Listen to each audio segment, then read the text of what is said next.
y vamos a hablar justamente de este tema con Gisela Aragón. Ella es jefa del Observatorio de Políticas Públicas de la Escuela de Gestión Pública de la UP, porque han preparado un informe sobre por dónde ir, ¿no? O a qué dirección apuntar. Gisela, ¿cómo estás? Bienvenida. Valeria, ¿qué tal? Muchas gracias por recibirme. Muy bien, cuéntanos un poco de qué va este informe, ¿no? Y a qué están apuntando, porque son varias temáticas: educativa, el aspecto monetario, el aspecto económico. ¿Cuáles fueron las principales conclusiones a las que han llegado? Sí, súper importante tu pregunta, Valeria, y de hecho nosotros partimos de este escenario complicado que hemos tenido el 2023. No estamos satisfechos con los resultados, claro. Son bastante deficientes, lamentablemente, y también nuestro crecimiento ha estado complicado en años previos. Entonces, hemos trabajado en conjunto con nuestros profes de la Escuela de Gestión Pública de la UP y que también son investigadores de la Pacífico.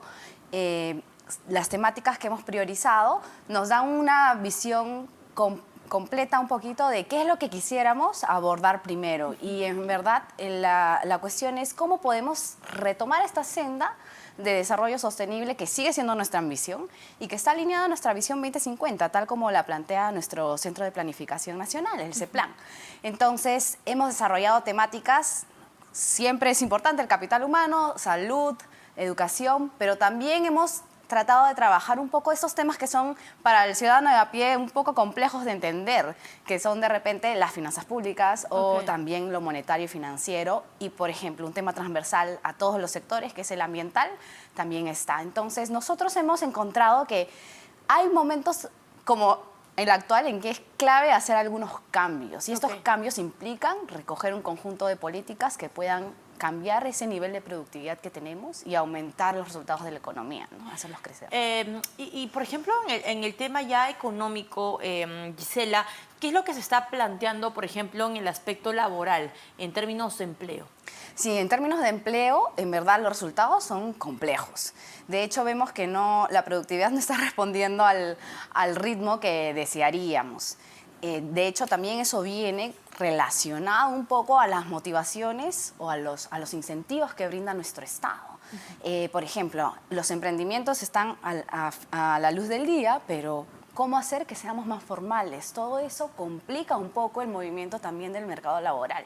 Entonces, ese es un reto que afecta tanto al espacio laboral como, por ejemplo, más tarde afecta también a las finanzas públicas. Claro. Porque no estamos generando los ingresos suficientes o los que solíamos generar.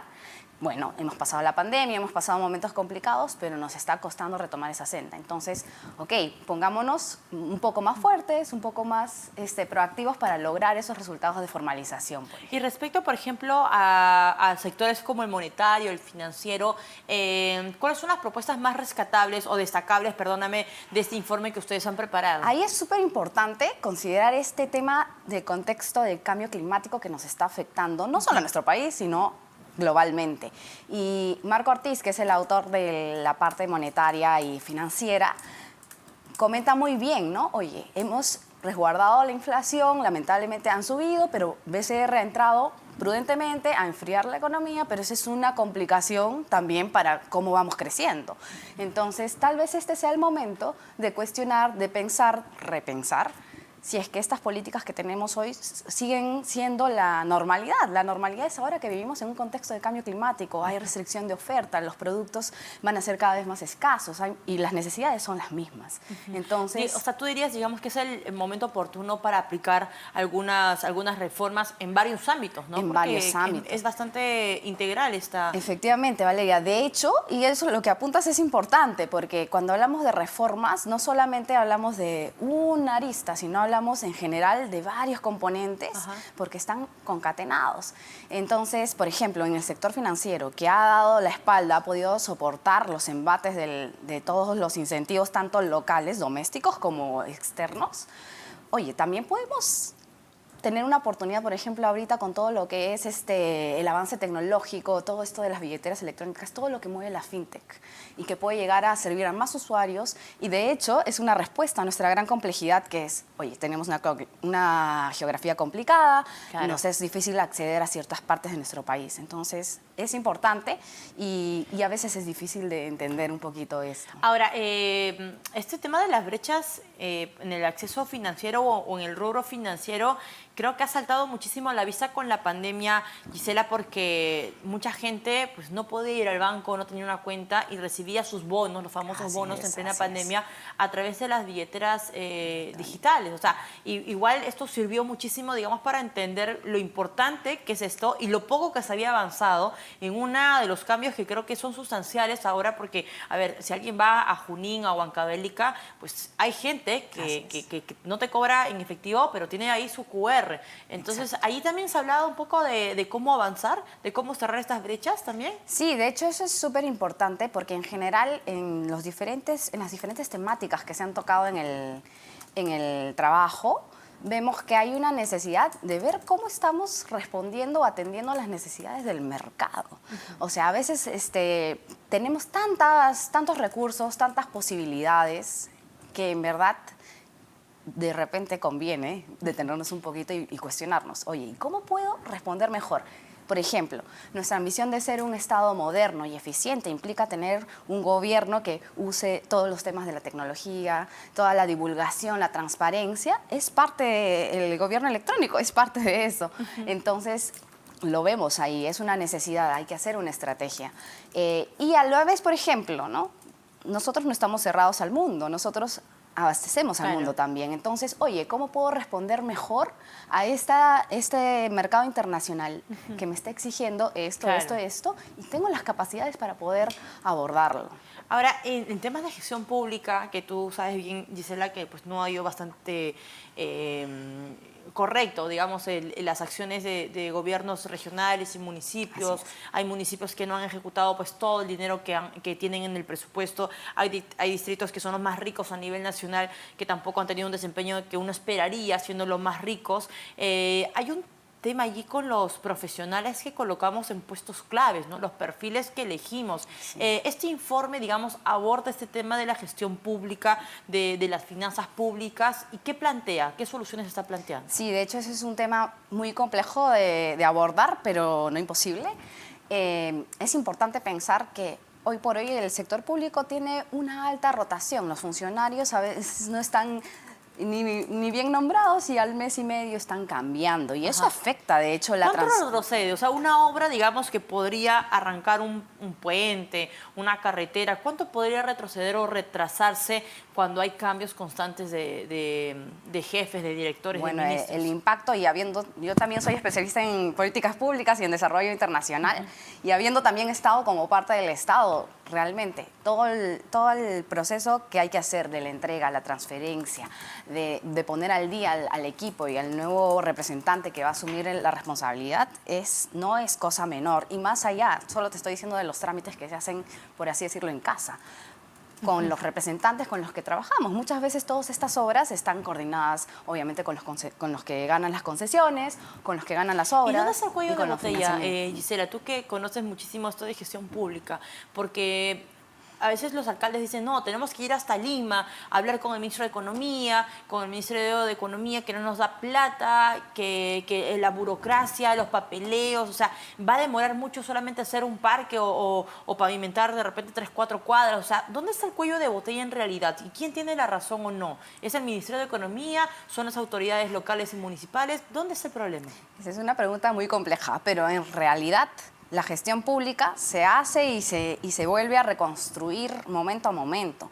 Y entonces... O sea, con los ministros, con los cambios de ministros. O sea, en general, los procesos de transferencia a los que nos vamos sometiendo cada 5 años, que son los de la gran administración, más los que van pasando rotativamente por temas de confianza, por temas de cambios y renovación de equipo, que es normal. Obviamente implican un reflejo en estos retrasos, pero también a veces son cuestiones que tenemos como estructura. Uno piensa que llegar al Estado a veces es una empresa que funciona idealmente, pero tenemos muchas reglas que seguir. Entonces también hay temas normativos, temas que contienen a veces. ¿Tú dirías que hay un exceso de burocracia, o sea, que hay una telaraña que impide que ciertos proyectos no avancen con la rapidez que uno esperaría? Hay efectivamente estructuras que resguardan muy bien. Claro, porque una cosa es exactamente porque no podemos no tener esos resguardos. Exacto. Pero hay veces que hay un exceso en algunas cosas, en algunos requerimientos, que se podrían ir como decimos, filtrando, se podrían ir descolmatando esos requerimientos. ¿Y esto de la ¿no? ventanilla única sirve? No recuerdo a quién escuchaba hablar, me parece que fue el ministro Otárola en un Perumín, el Perumín del año pasado, un poco para acelerar los permisos en el rubro de la minería, que inyecta mucho dinero al PBI, al crecimiento económico nacional. Se había planteado una ventanilla única.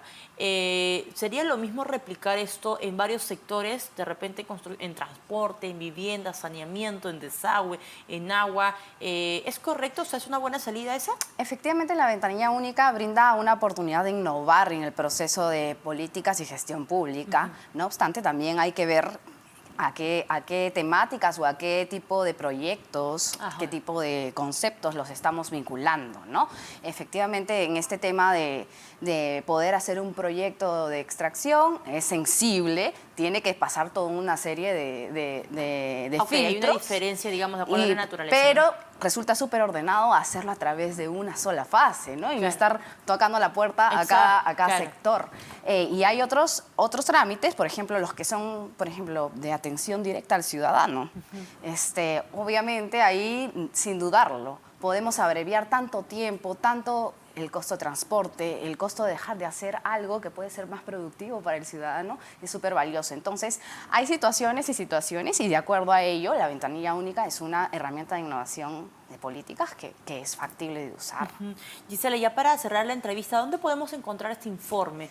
¿Quiénes han participado? ¿Qué es lo que vamos a encontrar también como contenido útil dentro de este estudio que ustedes han realizado? Este informe lo encuentran en la página o en la pestaña del Observatorio de Políticas Públicas de la Escuela de Gestión Pública de la Universidad del Pacífico. Han participado, si es que no me equivoco, alrededor de 13 profesores, 13 profesionales especializados en cada una de sus temáticas. Hemos desarrollado temáticas de salud, de laboral, de temas monetarios, financieros, finanzas públicas, exterior, ambiente y gestión pública. Y bueno, yo los invito a que puedan descargarlo. La descarga es libre, es en el www.egp.up.edu.pe y ahí lo encuentran de todas maneras y también lo encuentran en las redes sociales porque cada tanto estamos colgando también videos con las mejores pastillas de cada las reflexiones y la explicación de estos claramente de los apuntes. Gisela, muchísimas gracias por acompañarnos en esta oportunidad. Gisela Aragón, jefa del Observatorio de Políticas Públicas de la Escuela de Gestión Pública de la UP, estuvo con nosotros.